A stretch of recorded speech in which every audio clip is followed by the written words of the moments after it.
couché par terre, juste devant la fenêtre. Le légiste est venu? Ah oui, il enverra le rapport d'autopsie dans l'après-midi. Ses premières impressions? Triple fracture du crâne. Et il pense que le meurtre a été commis hier soir entre 19 et 22 heures. Et l'arme? Le classique instrument contondant, je suppose? Ah, classique? Ah, pas du tout. Non, une statuette chinoise qui se trouve habituellement sur le bureau de la victime. Le meurtrier l'a laissée près du corps. L'identité l'a examinée, évidemment, mais pas d'empreinte. Il doit avoir le crâne fracassé par une statuette chinoise. C'est logique pour un importateur d'objets d'art. Qu'est-ce qui a découvert le corps? Ah ben, la femme de ménage. Elle est arrivée pour nettoyer les bureaux vers 7 heures, comme tous les matins. Il était marié? Ah oui, oui. Le commissariat du quartier a prévenu sa femme. Ils ont alerté la criminelle tout de suite après avoir fait les premières constatations. Et le patron m'a demandé de venir en attendant de pouvoir te joindre. Qu'est-ce que tu as comme élément d'enquête? Élément d'enquête, attends. Le portefeuille de la victime a disparu. Les meubles étaient renversés. Son veston en loques. Sa cravate arrachée. Il s'est certainement défendu avant d'être assassiné. À quelle heure les employés sont-ils partis hier soir? Les employés, oh là là, il n'y a qu'une secrétaire. Elle a quitté le bureau à 6h30. Alors, t'as vu comment se présentent les lieux? Une première pièce, où se tient la dite secrétaire, et puis alors celle-ci, le bureau de Nersac. Tu as interrogé les voisins? Oui, mais en pure perte. Il n'y a que des bureaux. Et à 6h ou 6h30, tout le monde s'en va. Après ça, c'est le désert. Le concierge, il n'a rien remarqué? Mais il n'y a pas de concierge. Non, l'immeuble a 2 entrées, une sur les Champs-Élysées, l'autre sur une petite rue adjacente. Et toutes les portes sont automatiques, alors n'importe qui peut monter sans attirer l'attention. Et alors, quant à la porte du bureau, là, elle est jamais fermée quand Nersac est là.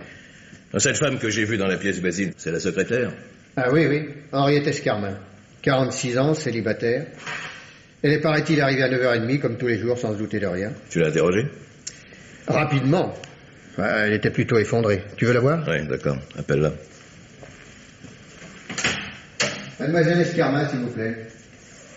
Oui, monsieur. Officier de police principal Forestier. Asseyez-vous, Nosage, je vous en prie. Tenez, asseyez-vous là. Merci beaucoup. Vous étiez la secrétaire de M. Nersac. Oui, monsieur l'inspecteur. En quoi consiste votre activité, mademoiselle? Je fais le même travail que n'importe quel secrétaire. Le téléphone, le courrier et le classement des dossiers.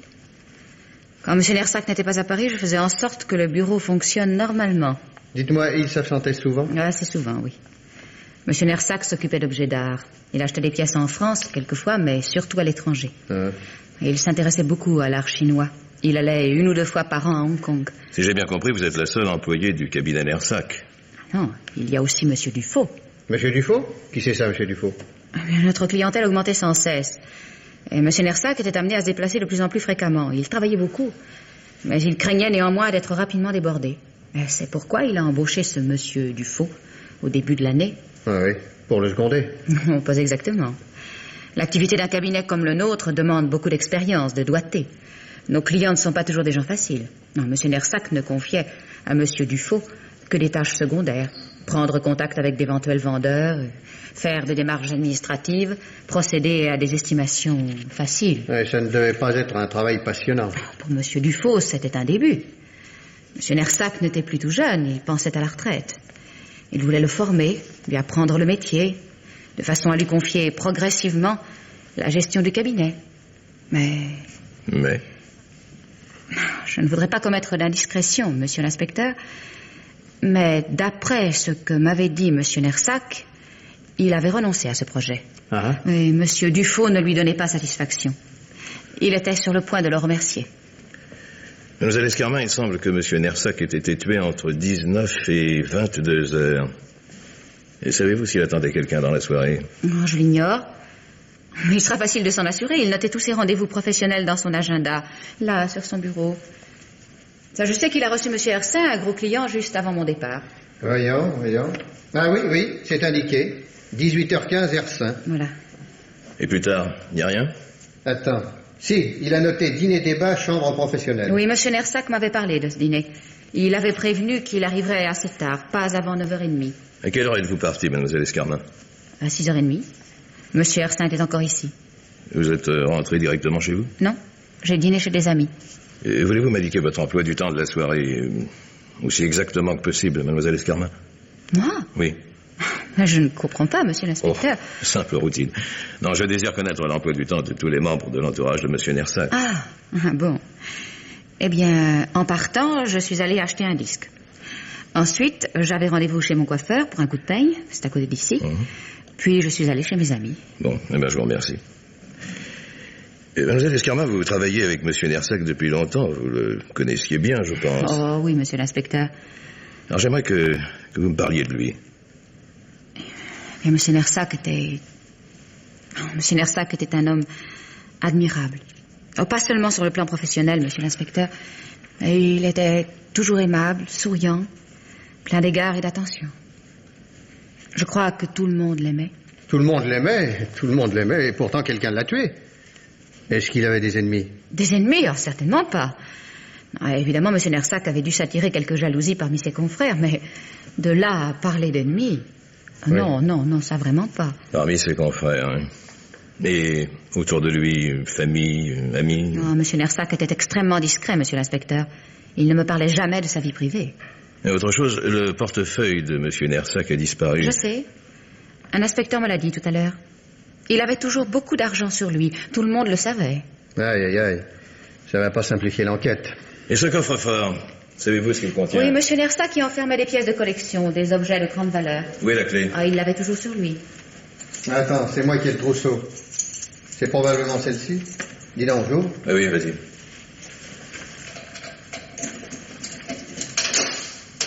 Oh.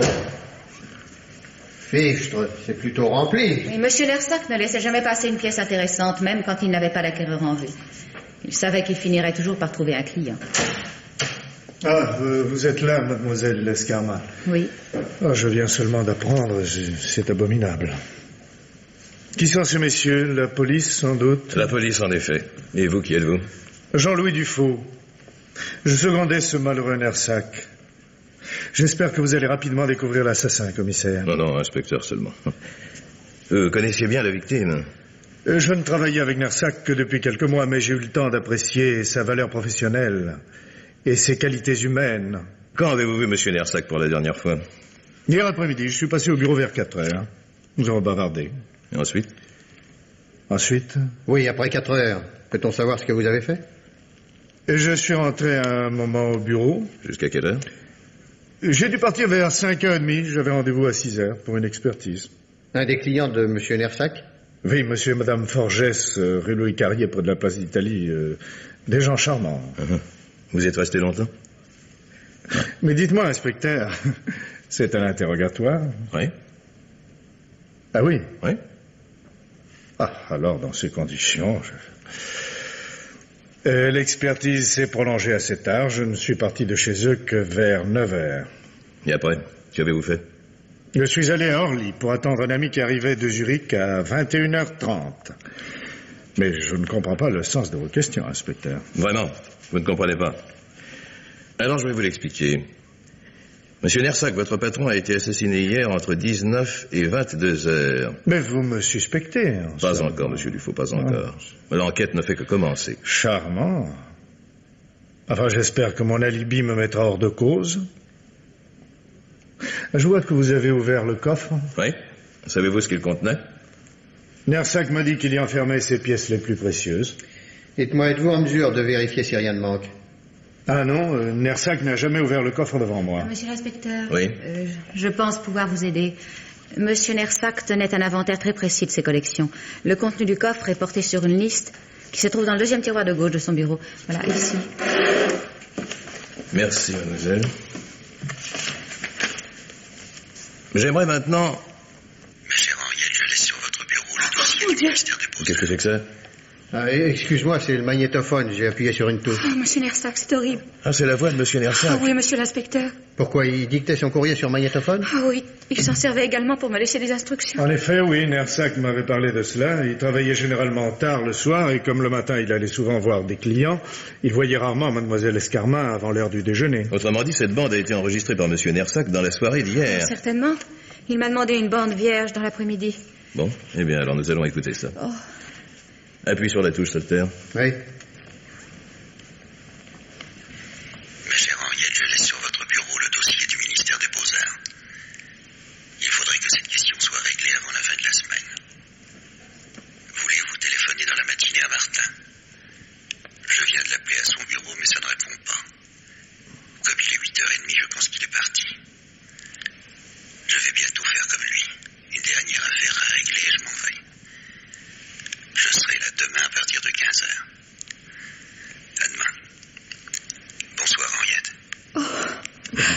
Oh, excusez-moi, monsieur l'inspecteur, mais entendre sa voix comme ça, après ce qui s'est passé... Et c'est bien la voix de monsieur Nersac? Ah, sans aucun doute, oui, je l'ai parfaitement reconnu. Oh, j'en suis sûr, monsieur l'inspecteur. J'ai trouvé le dossier dont il parle sur mon bureau en arrivant. Eh bien, ça nous apporte une précision intéressante. À 20h30, monsieur Nersac était encore en vie. Mais pourquoi n'avez-vous pas parlé de ce magnétophone plus tôt? Moi, je ne me rendais pas compte que ça pouvait être important.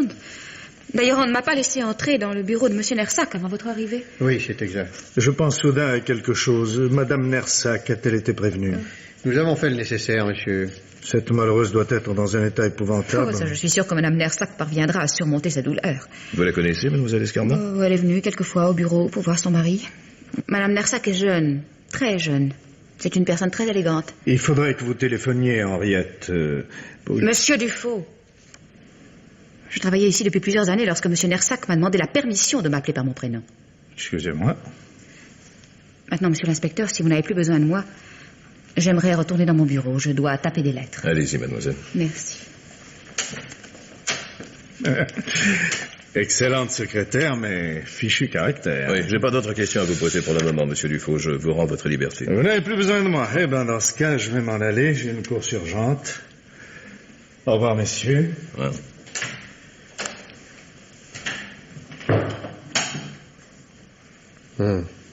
Pas très sympathique, le bonhomme. Ouais. Alors, qu'est-ce que tu penses de tout ça? Ouf, crime crapuleux. Le portefeuille a disparu. Tout semble indiquer qu'il y ait eu lutte, que Nersac se soit défendu. Son agresseur n'était donc pas un familier. Ouais, c'est tout de même pas un crime de rôdeur. Oh non, un rôdeur dans un immeuble des Champs-Élysées, quand même pas. Hein. Moi, je pense plutôt à quelqu'un du voisinage. Tout le monde savait que le portefeuille de Nersac était toujours plein. On n'ignorait pas qu'il travaillait tard le soir, seul, et que les couloirs sont déserts. Je pense qu'il faudra nous orienter vers les employés des bureaux voisins. Interroger les femmes de ménage. Oui, peut-être. Dis donc, qu'est-ce qu'on fait maintenant? Je vais passer au quai pour mettre le patron au courant. Ensuite, j'irai voir la veuve. C'est jamais. Pendant ce temps-là, jette un coup d'œil sur les papiers de Nersac. Vérifie si rien n'a disparu dans le coffre. D'accord. Et après? La routine, demande aux sommiers s'ils ont quelque chose sur les Nersac, sur la secrétaire, sur Dufaux. Oui, oui. Tiens, renseigne-toi aussi sur Hersin, le client d'hier soir. Hein. Si tu en as le temps, vérifie les alibis. Martel est disponible? Martel, je crois, oui. Bon, alors demande-lui de t'aider. T'as besoin de la voiture? Non, non, tu peux la prendre. Bon.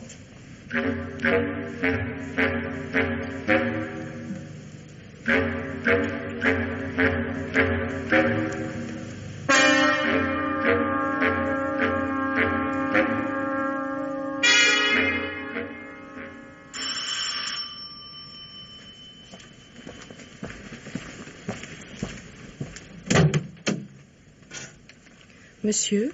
Je voudrais voir Madame Nersac. Je ne sais pas si madame... Police judiciaire. Madame Nersac acceptera sûrement. Bien, monsieur. Je vais vous annoncer.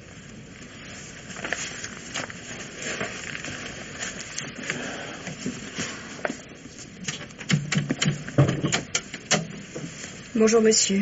Officier de police principal forestier. Madame Nersac? Oui. Vous connaissez monsieur Dufaux, je crois. Mais nous sommes déjà rencontrés tout à l'heure au bureau de ce malheureux André. Eh bien, moi, chère madame, je vais vous quitter. Oui. Inutile de vous dire que je reste à votre entière disposition. Merci. Je n'hésiterai pas. Au revoir. Au revoir. Au revoir, inspecteur. Ouais.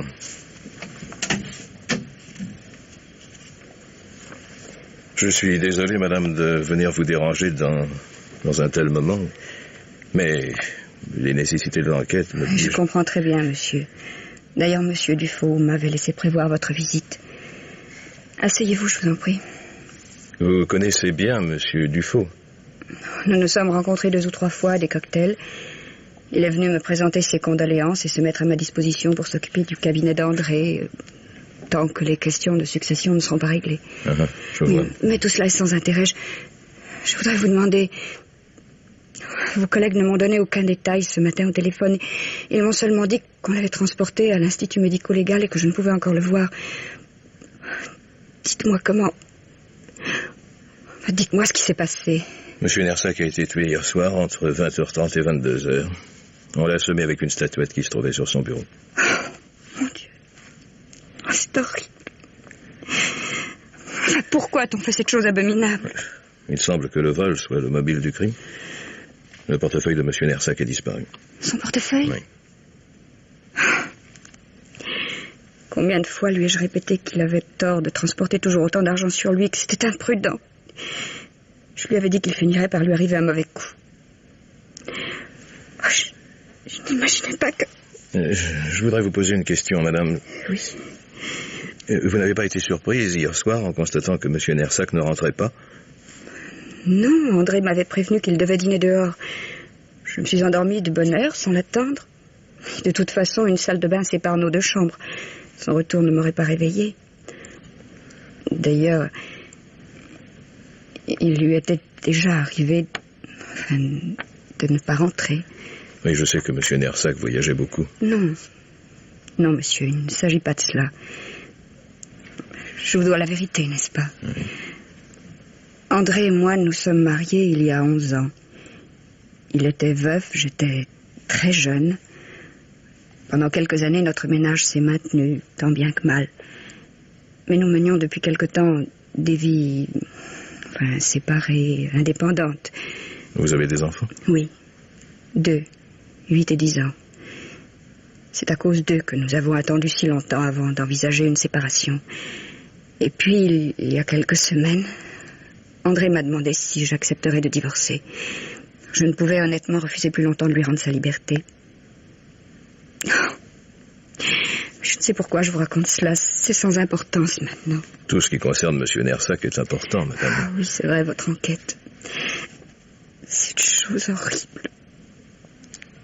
Je n'arrive pas à réaliser, je ne comprends pas. Il y a une chose que vous devez savoir en tout cas. Quels qu'aient été nos problèmes personnels, j'éprouvais pour lui beaucoup d'affection, une grande tendresse. André était un homme affable et bon. Il ne comptait que des amis. Évidemment, depuis quelque temps, je ne connaissais plus grand-chose de sa vie privée, mais... Entre 8h30 et 10h, m'avez-vous dit? Oui, madame. J'espère que vous n'allez pas me demander ce que j'ai fait à ce moment. Mon Dieu, madame. Pourquoi pas? Parce que je n'étais pas chez moi. Vous êtes sortie? Oui, j'étais fatiguée, j'avais un peu de migraine. J'ai voulu prendre l'air. Quelle heure était-il? J'ai quitté la maison vers 8h15 et je ne suis pas rentrée avant 9h30. J'ai marché au hasard dans les rues, seule.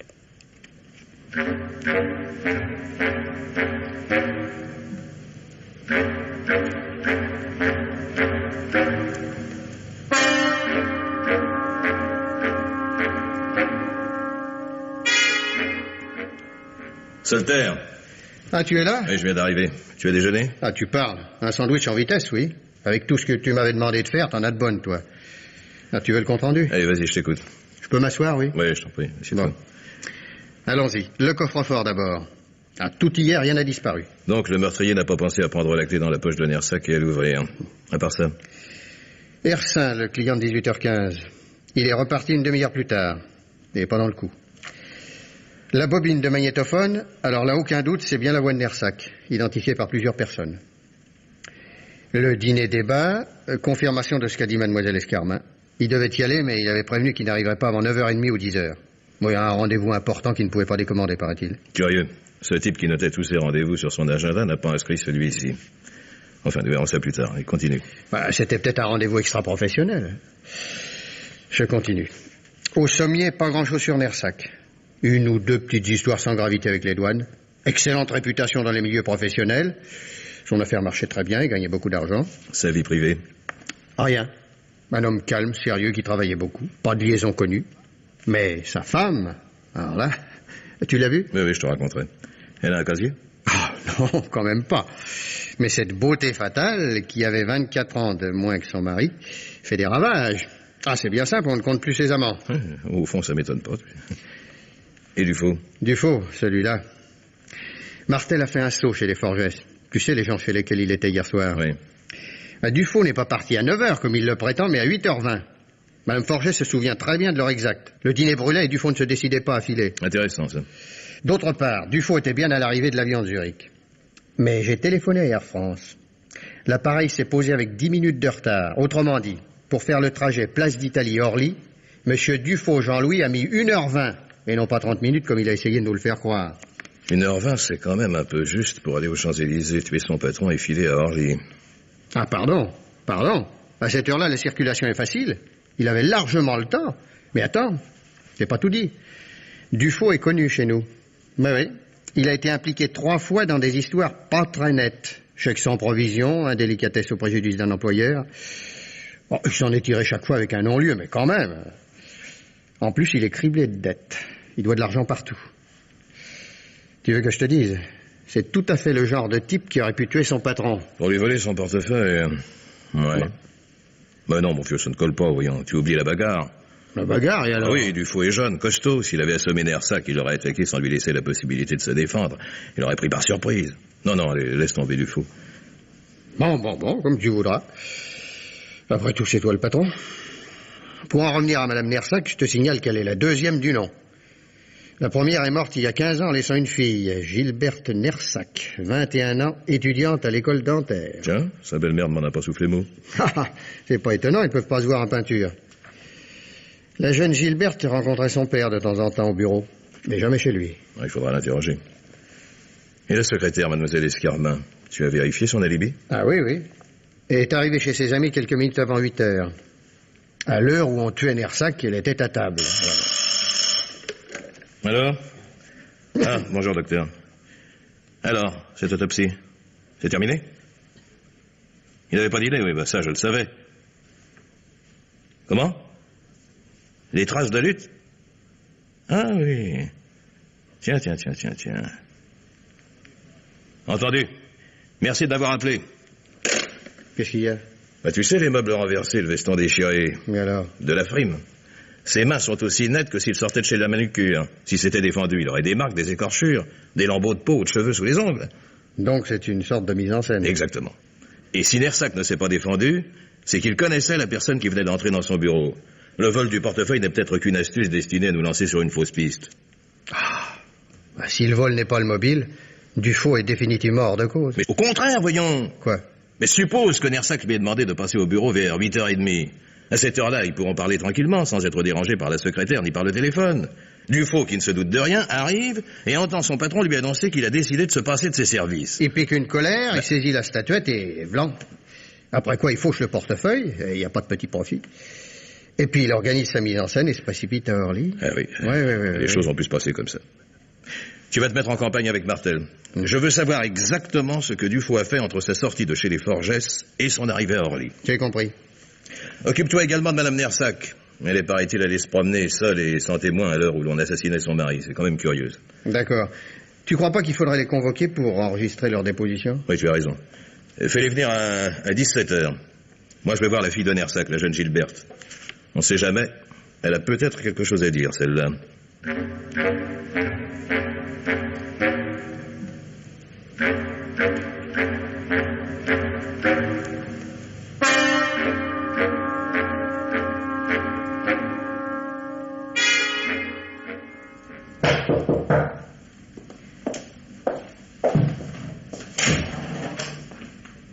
Mademoiselle Nersac? C'est moi. Entrez. Oh, non. Inutile de me montrer votre carte. Je devine qui vous êtes, monsieur. Je vous attendais. Ah, vous m'attendiez?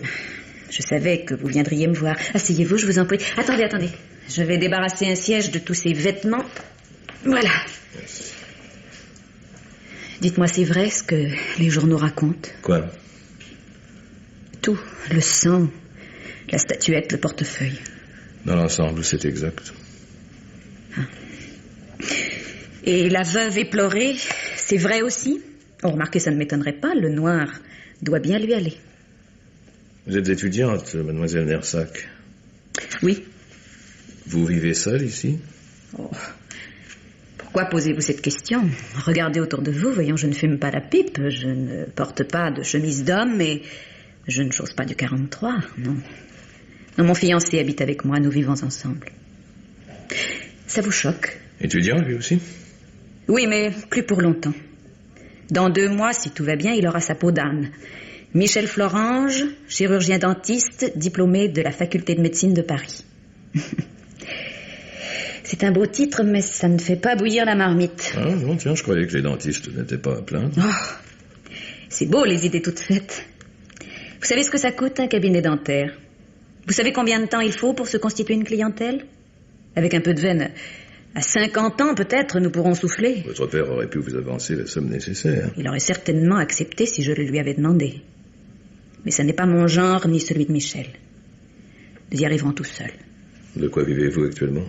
Michel a des remplacements de temps en temps, et moi je fais la babysitter. Vous savez, ces valeureuses étudiantes qui gardent les gosses pendant que papa et maman vont au cinéma. Comment vous entendiez-vous avec votre père?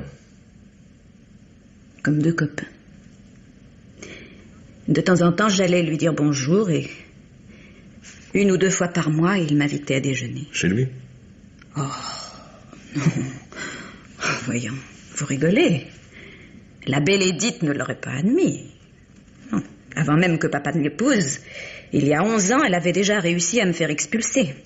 Non, je ressemblais trop à maman, vous comprenez? Mon pauvre chéri, la présence continuelle de cet enfant vous empêche d'oublier votre chagrin. Vous devriez l'envoyer passer quelques semaines chez sa grand-mère. Mon père n'a pas tardé à céder. 3 mois plus tard, il se mariait. Moi, je suis restée chez ma grand-mère. C'est elle qui m'a élevée. Monsieur Nersac ne vous a pas fait revenir chez lui? Je n'ai plus jamais remis les pieds chez papa. Cette femme l'avait littéralement envoûté. Il l'adorait. Il se refusait à comprendre qu'il avait épousé une... Non, il vaut mieux que je me taise. Sans ça, je vais encore vous choquer. D'après ce que m'a dit Madame Nersac, il semble... Ah non, Madame Nersac, c'était maman. Oh non, excusez-moi, je suis ridicule. Lorsque vous voyez votre père, de quoi parliez-vous? De tout et de rien, et il ne me considérait pas comme sa fille, vous comprenez? J'étais plutôt une sorte de confidente, si vous voulez. Il me racontait ce qui se passait chez lui, au bureau. Nous blaguions. De copains, quoi. Vous connaissez Monsieur Dufaux? Jean-Louis Dufaux? Le type qu'il a embauché il y a 3 mois. Non, je l'ai jamais vu, mais papa m'en a parlé. Est-ce que vous savez si Monsieur Nersac s'entendait bien avec lui? J'en sais rien. Mais franchement, ça m'étonnerait. Hein? Pourquoi? Mais c'est pas à 56 ans qu'on bouleverse ses habitudes. Papa était un bourreau de travail. De plus, il a toujours travaillé seul. Le cabinet Nersac, c'était lui et Henriette. Vous l'avez vu? Mademoiselle Escarmin, oui, je l'ai vu. Et le type même de la vieille fille amoureuse de son patron. Ça, papa pouvait lui demander n'importe quoi, travailler le dimanche, la nuit, ne pas prendre de vacances. Et elle était toujours d'accord. Là-dessus, Dufaux fait son apparition, mais Dufaux, c'est un garçon jeune qui a envie de vivre, lui. Alors le bureau, 12 heures par jour, 7 jours par semaine et 12 mois par an, il n'était pas chaud. Et ça, papa ne l'a pas compris. Refuser de travailler un dimanche, pour lui, c'était de la paresse. Non, je vous assure, ça ne pouvait pas marcher. Ça ne pouvait pas marcher entre eux. Monsieur Nersac vous parlait-il également de sa vie privée? Oui, naturellement, oui. D'après votre belle-mère, il avait l'intention de divorcer. Oh, quelle blague! Mais c'est elle qu'il voulait. Papa s'y refusait. Hein? Il vous l'a dit? Plusieurs fois. Il voulait pas la quitter à cause des gosses. Ils ont eu 2 enfants, vous savez. Oui. Papa m'a montré leurs photos. Ils ont l'air gentils. Quand avez-vous vu votre père pour la dernière fois, mademoiselle Nersac? Il y a une 15aine de jours. Et je lui ai téléphoné hier. De quoi avez-vous parlé? Je me souviens pas. Ah si, il m'a parlé d'Édith, justement. Il s'attendait à ce qu'elle lui fasse de nouveau une scène pour obtenir le divorce. Et puis... Oui? Il m'a invité à déjeuner pour demain. Qu'avez-vous fait hier soir, mademoiselle Nersac? Michel est resté ici pour travailler avec un copain. Moi, je suis allée au cinéma, aux Champs-Élysées. Quelle séance? Celle de 8 heures. Je suis ressortie à 10 heures. Vous étiez seul? Oui. Ah. Autrement dit, je n'ai pas d'alibi pour le moment où mon père a été tué. C'est bien ça, monsieur l'inspecteur? C'est bien ça. Je ne le voyais pas très souvent. Mais j'aimais papa. Je l'aimais beaucoup. Je ne l'ai pas tué. Votre père était très riche. Votre part d'héritage vous permettra largement d'acheter un cabinet de dentiste. Vous êtes content d'avoir dit ça? Mademoiselle Nersac, je dois enregistrer officiellement votre déposition. Et pouvez-vous vous présenter à mon bureau quai des Orfèvres à... voyons, il est... 4h15, disons à 5h30. J'y serai, monsieur l'inspecteur.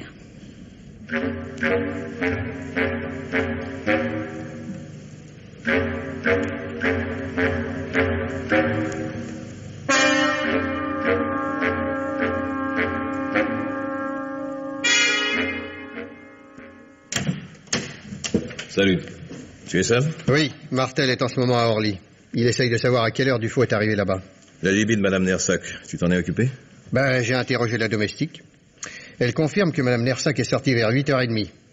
Elle est rentrée 1 heure plus tard, enfin 1 heure à peu près. Personne ne sait où elle est allée. Oui, d'après ce qu'elle m'a dit ce matin, elle avait la migraine. Elle voulait prendre l'air. Oh, la migraine? Une migraine bien organisée alors. Et prévue longtemps à l'avance. Qu'est-ce que tu veux dire? Figure-toi qu'habituellement, les Nersac dînent assez tard. Mais hier après-midi, Madame Nersac a prévenu que son mari ne serait pas là le soir et qu'elle-même devait sortir. Elle a donc demandé que le dîner soit servi à 8h moins le quart. Tiens. Oui, si tu veux mon avis, on a essayé de te mener en bateau. À part ça, et toujours d'après la domestique, le ménage de ses patrons ne marchait pas fort. Elle a entendu plusieurs fois des éclats de voix, des scènes... Elle sait de quoi il s'agissait? Non. Parce que chaque fois que ça allait devenir intéressant... ce sont ses propres mots. Nersac faisait taire sa femme en disant qu'il ne voulait pas que les enfants les entendent. C'est dommage. Remarque, je crois connaître la raison de leur dispute. Je te signale au passage que notre ami Dufaux est décidément au petit soin pour la veuve. Ah oui, après avoir été le premier à lui présenter ses condoléances ce matin, il l'a invité à déjeuner. Et naturellement, elle a accepté. Naturellement. Que veux-tu, c'est un jeune homme prévoyant, hein. Il soigne son avenir. Hein? Ça, je comprends pas. Qui peut confier à M. Dufaux le soin de diriger le cabinet Nersac après la mort de son propriétaire? Ah, je vois. Ouais. Dis donc, je pense à quelque chose.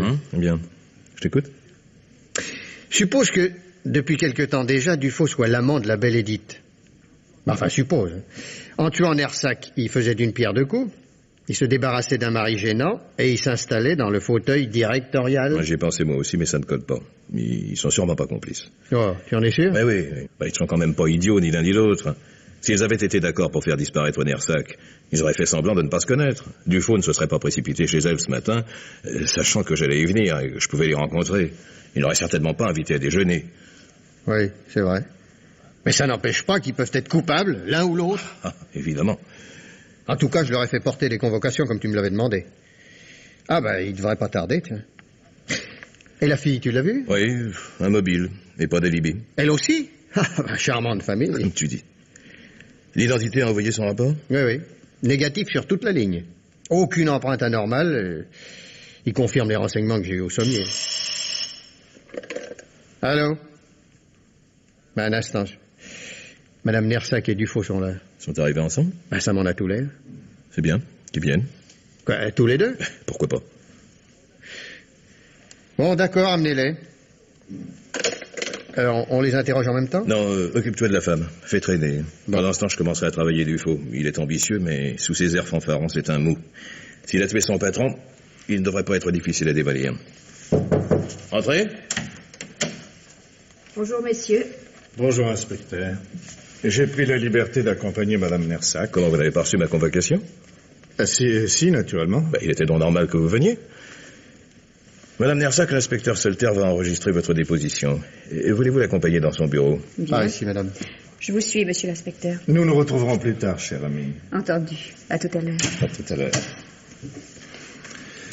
Inspecteur, je sais que ces formalités sont nécessaires, mais j'espère que vous ne retiendrez pas Madame Nersac plus longtemps qu'il n'est strictement indispensable. Cette malheureuse femme... Avez-vous une pièce d'identité? Une pièce d'identité, certainement. Voici. Merci. Monsieur Dufaux, vous êtes parti hier soir de chez monsieur et madame Forgès, près de la place d'Italie, à 20h20. La caravelle de Zurich dans laquelle se trouvait votre ami s'est posée à 21h40. Il faut environ une demi-heure pour aller de la rue Louis Carrier à Orly. Il y a donc un trou de 50 minutes dans votre emploi du temps. Qu'avez-vous fait pendant ces 50 minutes? Inspecteur, mais c'est invraisemblable. Je ne comprends pas ce qui vous incite à croire. Je vous ai posé une question précise. Veuillez avoir l'obligeance d'y répondre. Mais je ne sais pas, je n'ai pas compté les minutes. Je me suis promené. Où? À Orly, naturellement. En attendant l'arrivée de l'avion. Je me souviens en effet que j'étais un peu en avance, oui. Vous êtes resté dans l'aérogare? Je crois... Attendez... Non. Je suis monté sur les terrasses. Il faisait beau. Le mouvement des avions constitue un spectacle assez captivant. Vous étiez seul? Mais je vous ai dit qu'il faisait beau. Il y avait pas mal de monde sur les terrasses. Tous ces gens-là m'ont vu. Avez-vous parlé avec quelqu'un? Non. Inspecteur, je n'aime pas le temps de cette conversation. Il ne s'agit pas d'une conversation, mais d'un interrogatoire. Un interrogatoire? Je dois me considérer comme suspect? Oui, monsieur. Moi? Mais enfin, inspecteur, c'est absurde. Croyez pas sérieusement que j'ai pu tuer Nersac? Pourquoi pas? C'est ridicule. Nersac était un homme charmant, avec lequel je m'entendais parfaitement bien. Monsieur Dufaux, j'ai recueilli différents témoignages selon lesquels monsieur Nersac n'était pas satisfait de votre activité à son service. Mais c'est faux! Ce sont des calomnies. Vos témoins cherchent à me nuire. Monsieur Nersac, disais-je, était sur le point de vous licencier. Il vous a prié de passer le voir à son bureau vers 20h30. Vous pensiez qu'il désirait connaître les résultats de l'expertise que vous aviez faite chez les forces. Ce n'est pas vrai. Je ne devais lui communiquer les résultats que ce matin. Laissez-moi parler, voulez-vous? Vous arrivez donc au bureau un peu après 20h30. Et là, sans que rien ne vous l'ait laissé prévoir, votre patron vous annonce qu'il a décidé de vous congédier. Vous êtes coléreux, Dufaux. La statuette chinoise est à portée de votre main, vous la saisissez et... nous connaissons la suite. Inspecteur, vos insinuations sont stupides. Je ne suis pas allé au bureau hier soir. Et de toute façon, ce n'est pas en tuant Nersac que j'aurais assuré mon avenir dans sa société. Vous avez pu agir sur un réflexe. Quant à votre avenir au cabinet Nersac, je constate que vous y veillez beaucoup depuis ce matin. Vous entourez la veuve de votre employeur de soins attentifs. Mais cette malheureuse femme est désemparée. Si je puis lui apporter la consolation d'une présence... Une présence désintéressée, ça je n'en doute pas. Inspecteur, vos propos sont insultants. Vous m'avez convoqué pour enregistrer ma déposition. Je vous prie de le faire le plus rapidement possible afin que je puisse me retirer. Je regrette, mais dans l'état actuel de l'enquête, il n'est pas question que je vous autorise à partir. Comment vous m'arrêtez? Je constate Dufaux que vous aviez un mobile pour tuer monsieur Nersac. Mais mon alibi... Votre alibi ne tient pas, vous le savez très bien. Écoutez, Dufaux, je n'ai pas de conseil à vous donner. Mais en avouant tout de suite, vous pourriez obtenir les circonstances atténuantes. Un bon avocat mettrait en relief le fait que votre patron ne vous confiait que des tâches subalternes, alors qu'il vous avait embauché pour le seconder. Vous pourriez... Inspecteur, je m'élève contre les procédés que vous employez à mon égard. Vous préférez vous obstiner à nier l'évidence. Écoutez, Dufaux, je vais vous donner une dernière chance. Venez. Où m'emmenez-vous? Pas au dépôt, rassurez-vous. Je vais vous installer dans un bureau vide. Je vous donne un quart d'heure. Un quart d'heure pendant lequel vous pourrez réfléchir. Seul. Allez, par ici. Mais enfin, mais c'est inadmissible. Un quart d'heure, Dufaux. Réfléchissez. Soltaire. Oui? Il y a une minute. Alors, il a cassé? Non, pas encore. Je le laisse mariner un moment. Si c'est lui qui a fait le coup, il avouera. Où en es-tu avec Madame Nersac? J'ai fait traîner les choses comme tu me l'avais dit. Je viens tout juste de terminer l'interrogatoire d'identité. Très bien. Fais-la venir ici. D'accord. Dis donc, on vient de me signaler que Gilberte Nersac est arrivée. Quelle attente, je la verrai plus tard. Madame Nersac, si vous voulez venir par ici. Bien. Asseyez-vous, madame. Merci, monsieur. Vous êtes sortie de chez vous, madame, vers 20h30 hier soir. Vous êtes rentrée 1 heure plus tard. Je vous l'ai dit, j'avais la migraine. Ah, une migraine bien opportune. Vous avez marché dans les rues au hasard, n'est-ce pas? Oui? Et vous n'avez rencontré personne qui puisse le confirmer? Non. Je regrette, madame, mais cette explication ne me satisfait pas. Je me demande, moi, si vous n'aviez pas rendez-vous avec votre mari à son bureau. Rendez-vous avec mon mari. Pourquoi faire? Pour lui parler de votre divorce, par exemple. Mais enfin, monsieur, je pouvais lui en parler à la maison. Je n'avais pas besoin d'aller à son bureau pour cela. Peut-être désiriez-vous éviter une scène, des éclats de voix qui auraient attiré l'attention de vos enfants, des domestiques. Une scène. Enfin, pourquoi y aurait-il eu une scène? Je vous ai dit que nous étions d'accord, André et moi, au sujet de ce divorce. C'est en effet ce que vous m'avez dit, mais un témoin affirme que M. Nersac y était violemment opposé, à cause de vos enfants précisément. Je ne sais pas qui a pu vous raconter cela, mais votre mystérieux témoin est un menteur. Si vous le voulez bien, nous allons lui demander son avis. Mademoiselle, voulez-vous venir, s'il vous plaît? Oui, monsieur. Asseyez-vous. Ah, c'est vous. J'aurais dû m'en douter. Ainsi, cette petite m'accuse d'avoir tué son père. Non, je ne vous accuse pas. Mais je vous connais assez pour savoir que vous en étiez capable. Vous me connaissez, moi. C'est amusant. Oh, pas personnellement. Vous avez fait ce qu'il fallait pour ne jamais me trouver sur votre chemin. Mais papa m'a souvent parlé de vous. Et il vous a dit que je voulais l'assassiner. Comme c'est curieux. Il avait peur de vous parce qu'il avait compris quelle femme vous étiez. Il s'était enfin rendu compte de ce que vous valiez. Suis-je vraiment tenue d'écouter les divagations de cette petite? Je comprends que la mort de son père lui a porté un coup. Mais cela ne m'oblige pas à supporter ses injures. Vous essayez de me faire taire parce que vous avez peur de ce que je pourrais dire, n'est-ce pas? Peur de vous? Oh, je vous en prie, ma petite fille. Ah, je ne suis pas votre petite fille. Papa avait pris conscience de votre conduite. Il savait enfin à quel point vous le ridiculisiez. Il m'a dit que votre ménage était un échec lamentable. Je vous fais remarquer, messieurs, que les imprécations de cette personne apportent en fin de compte la confirmation de ce que je vous ai dit. André reconnaissait que notre mariage se soldait par un échec lamentable. Il désirait divorcer. Ce n'est pas vrai. C'est vous qui vouliez divorcer. Il s'y refusait à cause de vos enfants. Ces enfants dont vous vous moquez bien. Laissez mes enfants tranquilles, voulez-vous? Mais, dites-moi, chère Gilberte, avez-vous dit à ces messieurs que votre père avait décidé de ne plus vous donner d'argent? Pardon? Monsieur Nersac vous donnait de l'argent, mademoiselle? Comment? Vous n'étiez pas au courant? Mon pauvre mari remettait chaque mois un chèque à sa fille. Mais vous ne m'avez pas parlé de ça, mademoiselle Nersac. Mais qu'est-ce que ça peut faire? C'est vrai, papa me donnait 500 francs par mois, mais ça n'a rien à voir. Et monsieur Nersac avait décidé d'interrompre ses versements? Mais non! Mais si! Mon mari estimait que sa fille, à 21 ans, était en âge de subvenir à ses besoins. D'autant plus qu'elle vit, je crois, avec un certain Michel Florent. Oh, mais vous êtes très bien renseigné. Vous avez sans doute fait faire une enquête. Oh, vous voulez rire? Votre père m'en a parlé, tout simplement. Mais un instant, je vous prie. Mademoiselle Nersac, votre père vous donnait-il ses chèques à date fixe? Non. Non, il me les remettait lorsque nous nous voyions, généralement au début du mois. Nous sommes le 5. Lorsque vous avez téléphoné à votre père hier, lui avez-vous demandé le chèque de ce mois? Mais non, non. Monsieur Nersac ne vous a-t-il pas invité à venir le voir à son bureau vers 8h30? Non. Non, ça n'est pas vrai. À 8h30, j'étais au cinéma, je vous l'ai dit. Oui, en effet, dans une salle des Champs-Élysées. Aux Champs-Élysées? Tout près du bureau de son père?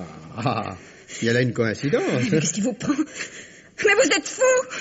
Mais bien sûr, c'est une coïncidence! C'est affreux, mon pauvre André. Il lui a dit qu'il ne lui verserait plus sa pension, et cette misérable... Taisez-vous, taisez-vous! Ne l'écoutez pas, inspecteur! Elle ment une fois de plus! J'ai pas vu papa hier soir! Et vous avez osé faire cela! Vous avez tué votre père parce qu'il ne voulait plus vous donner d'argent! Non, non, non! Et ensuite, vous êtes allé au cinéma. Oh, Gilberte, c'est horrible! Non, menteuse! Je vous en prie, monsieur, donnez-moi cela! Soltaire. D'accord. Lâchez-moi! Lâchez-moi, vous n'avez pas le droit! Lâchez-moi! Allons. Ne craignez rien, mademoiselle. L'inspecteur Soltaire va vous emmener dans son bureau. Venez, mademoiselle. Qu'est-ce que je fais? Je la laisse se reposer? Pas question. Continuez à l'interroger. D'accord. Venez, mademoiselle. Par ici, par ici. Oh, je n'oublierai jamais cela. Cette petite... Et puis je ne peux m'empêcher de la plaindre. Je ne voudrais pas vous donner l'impression que je cherche à lui nuire. Au contraire, mais elle a toujours eu un caractère un peu spécial. Au moment de notre mariage, son père a été obligé de l'éloigner. C'était une enfant difficile, vous comprenez? Que va-t-il lui arriver maintenant? Je ne sais pas, madame. Il faudrait... Oh, Maître Limour est un ami de la famille. C'est un excellent avocat. Je vais lui téléphoner tout de suite. Rien de presse, madame. Mademoiselle Nersac n'est pas encore inculpée. Je me sens très lasse, monsieur. J'aimerais rentrer chez moi. Oui, je comprends. Je n'ai plus que 2 ou 3 précisions à vous demander. Je vous écoute. Vous m'avez bien dit que vous n'aviez pas rendez-vous avec monsieur Nersac hier soir. Oh, je vous en prie, monsieur. Devons-nous vraiment recommencer? Je croyais que tout était clair maintenant. Non, je n'avais pas rendez-vous avec André. Vous avez une voiture, je suppose? Mais oui. Je sais qu'il vous est arrivé de temps en temps d'aller voir votre mari à son bureau. Le stationnement est difficile sur les Champs-Élysées. Où rangiez-vous votre voiture lorsque vous y alliez? Il y a un garage tout à côté du bureau d'André. Mais pourquoi me demandez-vous cela? Mon métier m'interdit de croire un témoin sur parole. J'espère que vous ne vous en formaliserez pas, madame, mais je suis obligé de vérifier si vous n'avez pas laissé votre voiture dans ce garage hier soir. Quel est le numéro de votre voiture? Je n'aurais pas dû mentir, n'est-ce pas? Vous y êtes allé? Oui. Vous aviez raison tout à l'heure. André m'avait demandé de passer au bureau pour que nous puissions discuter tranquillement des modalités de notre divorce. À quelle heure êtes-vous arrivé? 9h moins le quart. La porte n'était pas fermée. Je suis entrée. Oh, c'était horrible. Mon pauvre André couché par terre. Une mare de sang autour de la tête. Pourquoi n'avez-vous pas appelé la police? J'ai pris peur. Oh, c'est idiot, je le sais, mais nous étions disputés à plusieurs reprises ces derniers temps devant des témoins. J'ai eu peur que l'on m'accuse de l'avoir tué. Alors je suis partie. Je l'ai laissé comme ça. Forestier, Qu'est-ce qu'il y a? tu peux venir une minute? C'est urgent? Oui, oui, Martel vient d'arriver. Attendez-moi un instant, madame. Je n'en ai pas pour longtemps. En fait, monsieur.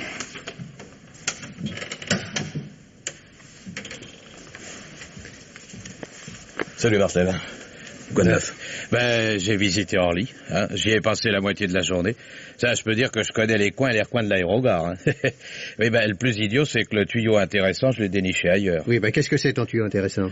Eh ben, à Orly, impossible de savoir à quelle heure Dufaux est arrivé. Quoi? Ah ouais, il avait peut-être dit la vérité, ça, il avait peut-être menti, va savoir. Mais les gardiens des parkings l'ont même pas remarqué. Oui, alors abrège, tu veux? Oui, eh ben, alors, finalement, comme je ne trouvais rien, j'ai décidé d'abandonner et de rentrer. Hein. Alors, je suis passé par l'autoroute. D'accord. Et alors? Eh ben, alors, en passant devant le poste de police à la sortie du tunnel, je sais pas quelle idée m'a pris. Moi, je me suis arrêté et je suis allé leur demander s'ils avaient pas vu Dufaux hier soir. Ouais, oh, je sais bien. À première vue, ça paraît idiot. Hein. Il y a bien 500 bagnoles à l'heure. Alors. Oui, mais voilà, coup de chance. Ils se souviennent de lui. Ah ben, Hein? et un peu. Il va même écoper d'un PV pour excès de vitesse sous le tunnel. Oui, tu sais, là, justement, sous le tunnel, la vitesse est limitée. Oui. Ah ouais, alors il a été détecté par radar, photographié sur film, numéro enregistré et tout Oui, et tout. d'accord, Alors il n'y a d'accord. aucun doute. Disons, à quelle heure il a été détecté? 21h50. Autrement dit, il n'avait pas le temps matériel de retourner aux Champs-Élysées. Eh ben, mon vieux Forestier, on n'a plus qu'à présenter nos excuses à Monsieur Dufaux et à le relâcher. Ouais, j'en ai bien peur. Mais dites donc, ça n'a pas l'air de vous faire plaisir. Pas précisément, il était en tête de liste des suspects. Heureusement, il en reste 2. Où en es-tu, Solitaire, avec la petite? Elle s'est trouvée mal. Alors je l'ai fait transporter à l'infirmerie. Et la veuve? Elle a avoué être allée voir son mari à 9h moins le quart. Sans blague. Ne t'excite pas. Elle prétend qu'il était mort quand elle est arrivée. La jeune fille était peut-être passée avant. Dites, je débarque, moi, alors je suis pas au courant de l'affaire. Si vous me racontiez où vous en êtes.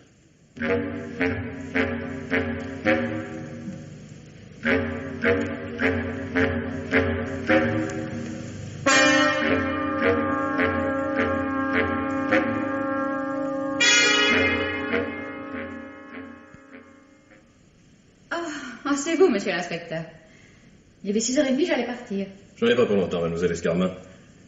Je voulais seulement vous demander... vous aimiez beaucoup monsieur Nersac, n'est-ce pas? Oui. Vous avez toujours travaillé seul avec lui. L'arrivée de monsieur Dufaux a dû bouleverser vos habitudes. Dans un certain sens, oui. Mais je crois vous avoir dit que monsieur Nersac avait l'intention de se séparer de lui. Oui, je sais. Mais il aurait fait appel à quelqu'un d'autre. Il aurait pris un peu de repos, il serait venu moins souvent au bureau. Finalement, il aurait laissé son adjoint diriger seul le cabinet en ne le surveillant que d'assez loin. Ça, j'ignore quelles étaient ses intentions.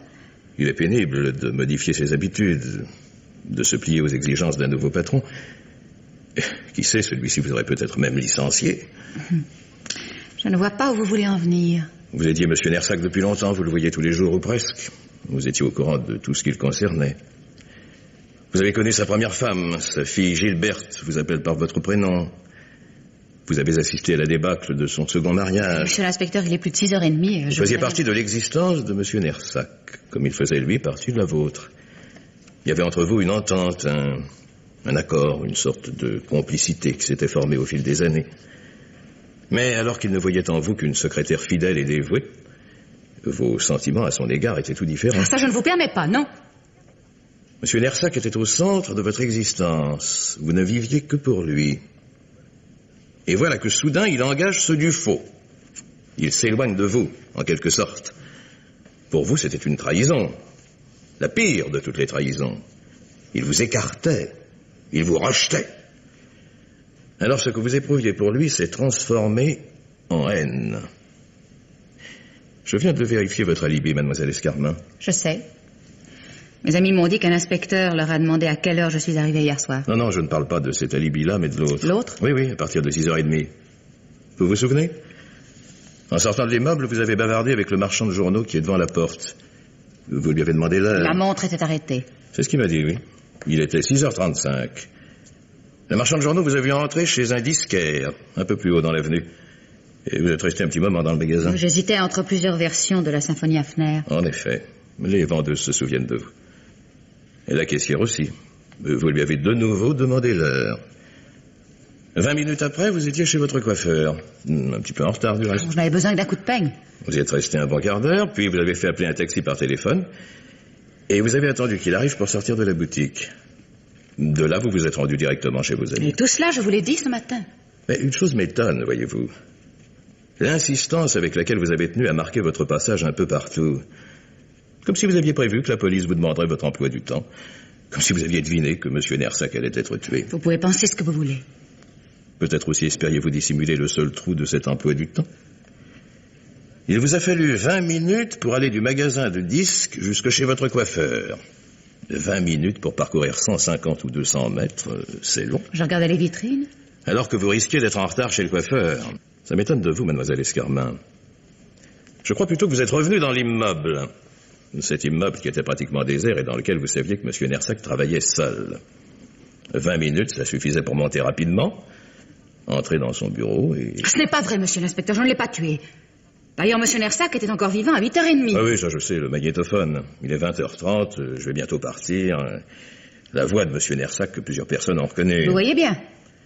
Eh bien, c'est Dufaux qui m'a donné la clé de l'énigme. Oh, sans le faire exprès, bien sûr. Il m'a dit qu'il devait communiquer ce matin à M. Nersac les résultats de l'expertise Forges. Ce matin. Vous vous souvenez de ce que disait le magnétophone? Je serai là demain à partir de 15h. Bonsoir, Henriette. Mais c'est vrai, il ne devait pas venir ce matin. Dufaux a menti. Non, Dufaux n'a pas menti. Il n'y avait aucun intérêt. Mademoiselle Escarmin, depuis combien de temps gardiez-vous cette bande? Je ne comprends pas. Mais si, voyons, vous me comprenez très bien. Vous l'avez mise soigneusement de côté en attendant le jour où vous pourriez vous en servir. Hier, l'occasion s'est présentée enfin. Vous saviez que M. Nersac était seul. Vous saviez qu'il attendait sa femme vers 8h30. Sa femme. Une suspecte de choix pour la police. Alors vous l'avez tuée.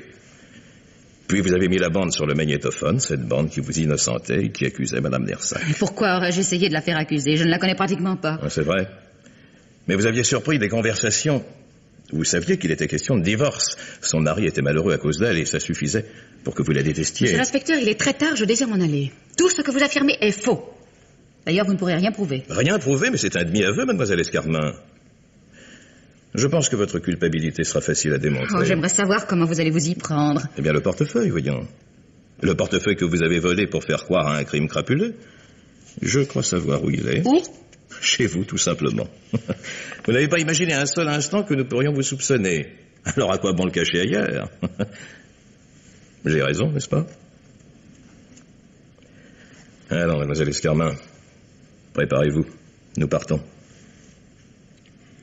Attendez un instant, monsieur l'inspecteur. Je voudrais aller dans son bureau. Une dernière fois.